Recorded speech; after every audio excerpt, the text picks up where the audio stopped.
Aujourd'hui, on revient sur deux entreprises parmi les plus grandes au monde qui ont sorti leurs résultats la semaine dernière. On parle bien évidemment de Tesla et de Google.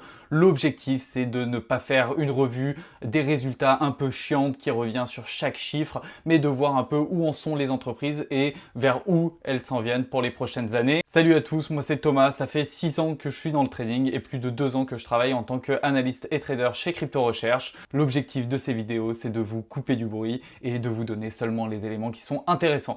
Surtout en ce moment, on sait que la période des résultats, on peut vite perdre la tête avec les guidance, le revenu brut, le revenu net, les bidas. Voilà, l'objectif c'est de garder ça simple et de vous montrer seulement les éléments essentiels.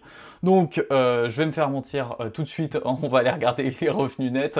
On va commencer par Google. J'ai essayé de limiter un maximum le nombre de chiffres qu'on va analyser aujourd'hui. Juste ici, c'était pour voir un peu la tendance de Google. Donc, on voit très bien qu'on a une hausse des bénéfices nets assez impressionnante. On va aller voir quelques chiffres, notamment au niveau du cloud. On voit que Google a eu une croissance du cloud de 82%, ce qui est énorme. Donc voilà, c'est vraiment exponentiel. Il faut savoir, on va aller voir le graphique juste après, mais il faut savoir que Google a fortement corrigé à la suite de ses earnings. On va voir pourquoi, mais il y a quand même pour moi des éléments qui sont extrêmement positifs. C'est pour ça que je voulais en faire une vidéo aujourd'hui. Ça va être la même chose pour Tesla. Donc en gros, ces deux entreprises offrent des points d'entrée qui, pour les prochaines années, pour moi, sont extrêmement intéressants. Donc là, on voit le cloud. Donc le côté un peu data center de Google a une demande énorme et elle continue d'augmenter. Qu'est-ce qui a fait corriger l'action? Ce qui a fait corriger l'action, c'est l'augmentation des dépenses de l'entreprise.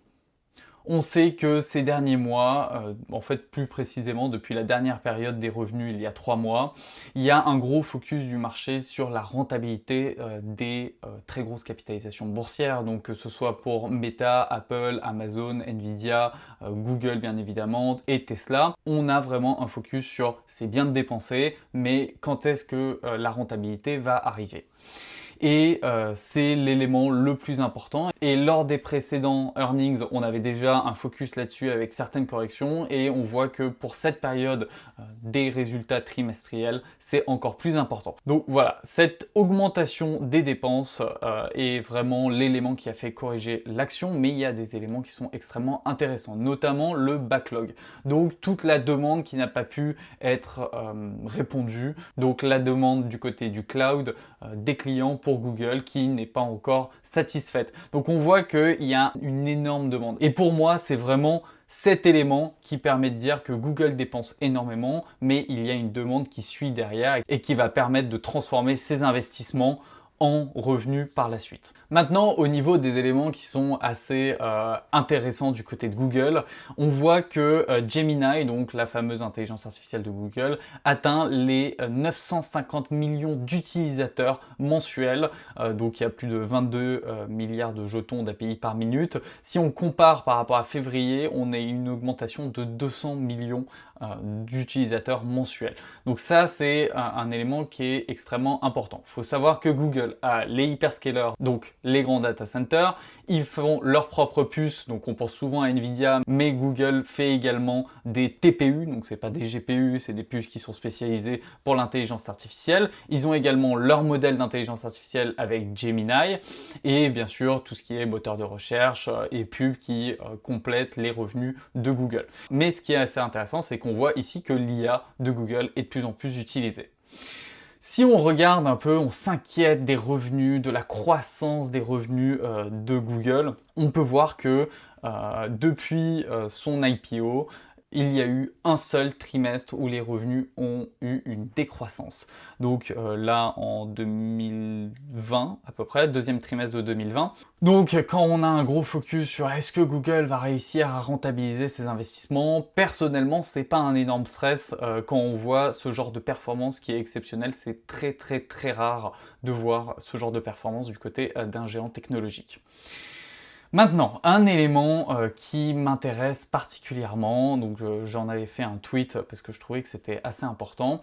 On a un partenariat entre Google et Blackstone pour lancer des nouveaux NeoCloud. Alors, les NeoCloud, qu'est-ce que c'est? C'est les fameux nouveaux centres de données qui sont directement en lien avec l'intelligence artificielle. L'objectif, c'est pas d'avoir des centres de données qui traitent de tout, c'est vraiment de l'ultra performance pour l'IA. Et donc, je vous parlais d'NVIDIA il y a une minute. Nvidia a le monopole sur les puces, mais Google crée aussi ses puces. Sauf que honnêtement, il n'y a pas grand monde qui achète des puces Google. La plupart des data centers se fournissent chez Nvidia lorsque l'offre permet de s'apprévisionner, puisqu'on sait qu'il y a des années d'attente maintenant pour avoir les puces Blackwell de Nvidia qui sont les puces ultra spécialisées pour l'intelligence artificielle. Et donc, par exemple, Nvidia a une stratégie où au-delà de juste faire des puces, ils ont commencé à investir et à acheter des NeoCloud pour créer artificiellement, mais il y a une réelle demande derrière, donc c'est pas vraiment artificiellement, mais pour créer de la demande avec des data centers qui vont acheter des puces Nvidia exclusivement. Et Google a dit, bon bah pas de problème, nous on va faire la même chose. Ils ont sorti sur la table 25 milliards de dollars avec Blackstone pour créer leur propre NeoCloud. Donc en gros, ils créent des nouveaux data centers spécialisés pour l'intelligence artificielle qui sont obligés de s'alimenter en TPU, donc les cartes de Google. Et en plus de cette initiative, Google a accepté hier de garantir jusqu'à 44 milliards de dollars pour des baux de centres de données tiers, donc pour 10 projets.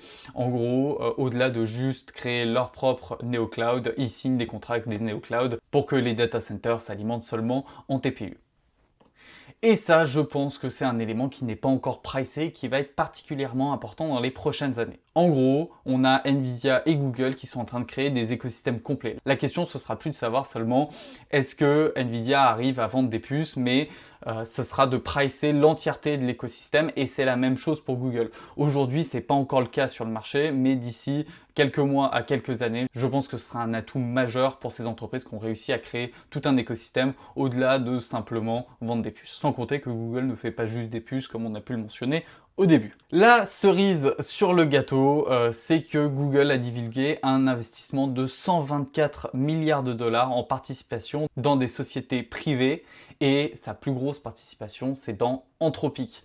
Et donc là, on a encore Google qui met la main sur une des entreprises les plus intéressantes aujourd'hui, qui n'est pas encore cotée en bourse. Son IPO devrait arriver, mais voilà. Donc ça, c'est la petite cerise sur le gâteau, on va dire. Bon, maintenant, ce qui est quand même assez important, c'est la charte, parce que c'est bien beau toutes ces belles idées, mais au-delà des revenus et de ce que veut faire Google, est-ce que le marché apprécie l'action?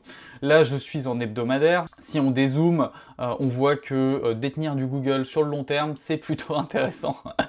Bon, voilà, on remonte jusqu'à 2015, hein, l'IPO était en 2014. On a eu une très belle montée. Bon, on a eu bien évidemment le bear market qui a fait un moins 43%. Alors, c'est aussi ce qui est agréable d'être sur des très grosses capitalisations comme ça également. C'est que, bon, bah, quand on a une correction, c'est pas non plus un moins 70, moins 80%. La volatilité, même si on fait du stock picking, est importante, mais est beaucoup moins importante que quand on va sur des petites capitalisations. Donc pour ceux qui sont sur Crypto Recherche, vous le savez, un de mes outils préférés, c'est le nuage du Magic Band. On voit qu'on a un très beau suivi de tendance. On va aller très rapidement en daily. On voit donc que avec les résultats de Google, on a eu une très belle opportunité d'achat avec un beau décrochage de moins 7%. Aujourd'hui, on va combler le gap. Mais pourquoi je voulais venir en journalier? C'est principalement pour la moyenne des 200 jours. On est arrivé dessus. Pour moi, c'est quand même des moments qui sont quand même assez opportuns pour recharger sur des actions de qualité. Bon, assez parlé de Google. On va maintenant parler de Tesla. Et si vous avez trouvé que Google était assez intéressant en termes d'écosystème, honnêtement, ça n'a rien à voir du côté de Tesla. C'est énorme. Donc, on va commencer avec voilà, les bénéfices nets très rapidement. On fait pas le tour de toutes les données un peu relou. Là, l'objectif, c'est juste de voir que bon, la rentabilité au niveau de ce fabricant de voitures, bien évidemment, est un petit peu moindre et c'est un peu écrasé ces derniers temps. On a eu une très grosse correction du côté de Tesla qui est encore en cours. On va aller voir le graphique à la fin, mais il y a des éléments qui sont extrêmement importants. Le premier élément qui a un peu fait corriger le marché, mais qui pour moi n'est vraiment pas grave, c'était un retard sur la production de Optimus. Donc Optimus, pour rappel, c'est le fameux robot humanoïde de Tesla. Tesla est l'entreprise la mieux positionnée pour pouvoir produire massivement ces robots, puisqu'ils ont tout l'écosystème de fabrication de voitures, ils ont toutes les données des voitures autonomes avec le FSD de Tesla, donc les voitures qui peuvent conduire toutes seules. Mais au-delà des retards et de ce qui a fait chuter l'action, d'après Elon Musk, Optimus pourrait être le plus gros produit jamais vendu, pas seulement le plus gros produit de Tesla, mais le plus gros produit jamais créé. Et si on regarde un petit peu la production qui prépare. On parlerait dans un premier temps, une fois qu'Optimus sera déployé, de 1 million de robots par année. Et une fois que la Gigafactory du Texas aura créé une deuxième ligne pour les Optimus, on parle de 10 millions de robots par année. Donc la capacité de production de Tesla est énorme. Et surtout, on sait que Elon Musk arrive à réduire les délais énormément. D'ailleurs, pour ceux qui ne l'ont pas vu, je vous conseille d'aller voir ma vidéo d'il y a 2 semaines sur SpaceX. Là encore, on se rend compte que Elon Musk va très vite. Donc au niveau de la ligne de production d'Optimus, on parle d'1 million de Optimus à Fremont, qui est une ancienne usine Tesla qu'ils ont complètement transformée pour permettre la production d'Optimus. Et donc au Texas, on aurait 10 millions par an. Pour voir un peu la rapidité de construction de l'usine au Texas, on parle d'une construction qui a commencé en début d'année, et ça c'est assez récent, hein. On parle d'une photo qui a été prise il y a une semaine à peu près. On en est déjà là en termes de construction. Pour rappel, le data center de SpaceX Colossus a été monté en seulement 122 jours. Donc on a Elon qui arrive encore à produire très rapidement, et le jour où Optimus aura la technologie assez avancée pour que ce soit déjà sécuritaire, parce que voilà, avoir un robot chez soi qui fait la cuisine, au bout d'un moment, il ne faut pas qu'il pète un câble non plus. Et Elon veut vraiment que la technologie soit nickel le jour où ils vont déployer, parce que le jour où ils vont déployer, ils vont produire massivement.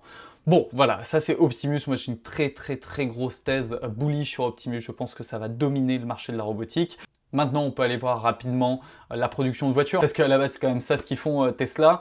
Bon, il y a quand même eu des livraisons records dans près d'une douzaine de pays pour le deuxième trimestre, donc ça c'est quand même positif. Il faut savoir que la rentabilité s'est un petit peu amincie. Du côté de l'automobile, il faut quand même savoir qu'il y a les robotaxis qui arrivent et qui sont en train de se faire déployer au Texas, donc ça va être aussi énorme. Donc là on parle d'une voiture sans volant, très intéressant, parce qu'au-delà de la sécurité qui est énorme, ça va permettre de travailler dans la voiture, regarder un film, dormir, peu importe. Donc ça c'est quand même une révolution, et c'est les premiers, bien évidemment, comme d'habitude, Tesla à faire ce genre de véhicule. Et un autre élément que je trouve particulièrement important, c'est le nombre de ventes en Chine. Pourquoi? Parce qu'il y a toujours eu la guerre entre Tesla et BYD en Chine. Il y a même XPeng qui a pris des parts de marché, mais on va dire que l'équivalent de Tesla en termes de quantité, c'est BYD en Chine. Et on voit qu'il y a une augmentation des ventes en Chine de Tesla, donc ça c'est également positif pour la thèse juste automobile de Tesla en Chine. Mais on ne s'arrête pas là du côté de Tesla, parce que bon, les voitures c'est bien intéressant, Optimus, la plupart des gens sont au courant. Ce que vous n'êtes peut-être pas au courant, c'est surtout que Tesla se lance dans l'énergie. Donc là on parle d'un accord long terme pour acheter 90% d'un projet solaire en Arizona. Et en fait c'est un peu une nouvelle tangente de Tesla qui veut en plus créer de l'énergie abondamment. Bon, il y a bien sûr pour alimenter les Tesla, mais surtout la demande énergétique des data centers. Vous vous doutez bien que Tesla n'a pas envie de juste faire des voitures, et ils essayent de tout faire. En plus, ils ont signé un deal avec NatPower pour toucher un narratif qui est beaucoup plus large, c'est le stockage. Au-delà de la production, ils veulent également faire du stockage d'énergie, et donc ça va être principalement la grosse thèse autour du stockage d'énergie, c'est qu'on a besoin de plus en plus d'énergie pour les data centers, sauf que l'énergie renouvelable est très variable, ou alors le coût de l'énergie peut augmenter. Donc l'objectif c'est de stocker de l'énergie renouvelable ou à faible coût lorsque l'énergie coûte très peu cher, et de l'envoyer dans le réseau ou pour les data centers quand on en a besoin, ou que l'énergie coûte beaucoup plus cher pour pouvoir faire des rendements. Et également, ils ont aussi été acceptés par Shanghai pour faire une construction d'une usine d'électricité autour d'une rivière. Donc ça encore, production d'électricité, c'est aussi nécessaire. Et le dernier élément, je sais ça fait beaucoup sur Tesla, mais ils font vraiment tout. Elon a déposé la marque Megapod. Alors là, au-delà de l'électricité, maintenant c'est la puissance de calcul. Donc l'objectif c'est d'avoir comme des conteneurs de GPU, donc de puces pour l'intelligence artificielle qu'on peut déplacer et mettre à côté d'une source d'énergie à bas coût ou renouvelable. Donc ça c'est aussi très intéressant. Pour l'instant il n'y a pas beaucoup de bruit par rapport à ça. Principalement parce que Elon n'en a pas beaucoup parlé, mais je souhaitais vous le mentionner. Ils ont déposé la marque, Tesla détient la marque de Megapod, donc on devrait en entendre parler dans les prochains mois, et je pense que ça peut être un énorme catalyseur, parce que par exemple, on a des recharges de Tesla un peu partout. L'objectif, ce serait de mettre un conteneur à côté qui fait tourner de l'intelligence artificielle lorsqu'il y a moins de demandes de rechargement de la part des Tesla. Maintenant, ce qu'il faut comprendre du côté de Tesla, c'est qu'ils développent tous les éléments dont ils ont besoin. En gros, Tesla veut vraiment être intégré verticalement, c'est-à-dire tout contrôler du début de sa chaîne jusqu'à la vente du véhicule fini, du robot fini, de l'électricité, peu importe. Et donc, on voit un peu que Tesla essaye de faire de l'énergie, du stockage de batterie, des robots, des véhicules autonomes, mais même au sein d'un véhicule autonome, chaque pièce, l'intelligence artificielle, ils essayent de tout produire pour pouvoir être complètement indépendant et ne pas être impacté par des chocs d'offres, de freins, de peu importe. Donc ça, c'est vraiment la vision d'Elon, et quand on achète du Tesla, on achète aussi cette vision d'une entreprise qui veut tout faire. On a la même chose avec SpaceX. D'ailleurs, je le répète par rapport à il y a 2 semaines, je pense qu'on aura un merger entre Tesla et SpaceX dans les prochaines années. Mais quoi qu'il arrive, du côté de Tesla, c'est déjà impressionnant ce qu'ils ont réussi à faire, et je n'ose pas imaginer ce qu'ils vont faire dans les prochaines années.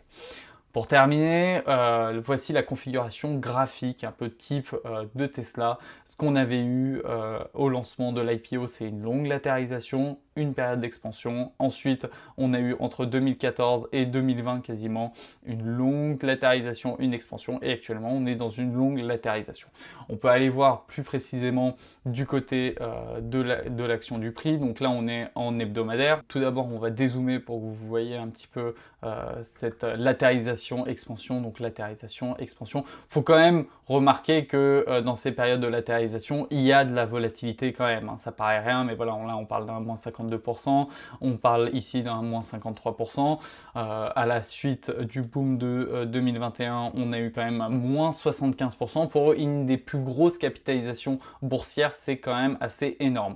Et ici, voilà, on a cassé un triangle d'accumulation qu'on aurait pu casser à la hausse, mais on ressort à la baisse de par les earnings qui sont sortis, et donc les retards sur Optimus, la baisse de la rentabilité, qui sont pour moi des éléments connexes. C'est pas ce qui constitue pour moi ma thèse de fond sur Tesla, mais c'est sûr que ça peut être du bruit sur du court terme et sortir des investisseurs avant qu'on reparte à la hausse. Donc il y a eu un beau décrochage depuis les earnings, on parle quand même d'un moins 20%.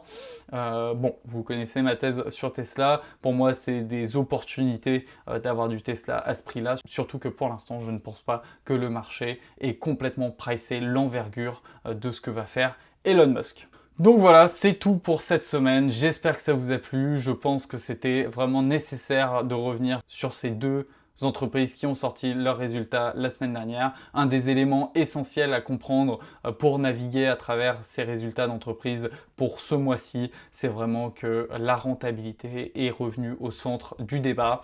Maintenant, si vous avez des positions long terme sur lesquelles vous avez des convictions, des corrections peuvent être des moments opportuns pour recharger, ou même juste se positionner quand on n'avait pas eu l'occasion ou qu'on trouvait que le prix est trop élevé. C'est tout pour cette semaine, je vous souhaite une très bonne semaine. Pour les membres de Crypto Recherche, on se retrouve lundi dans la vidéo de trading, et pour les autres, on se voit la semaine prochaine. Salut!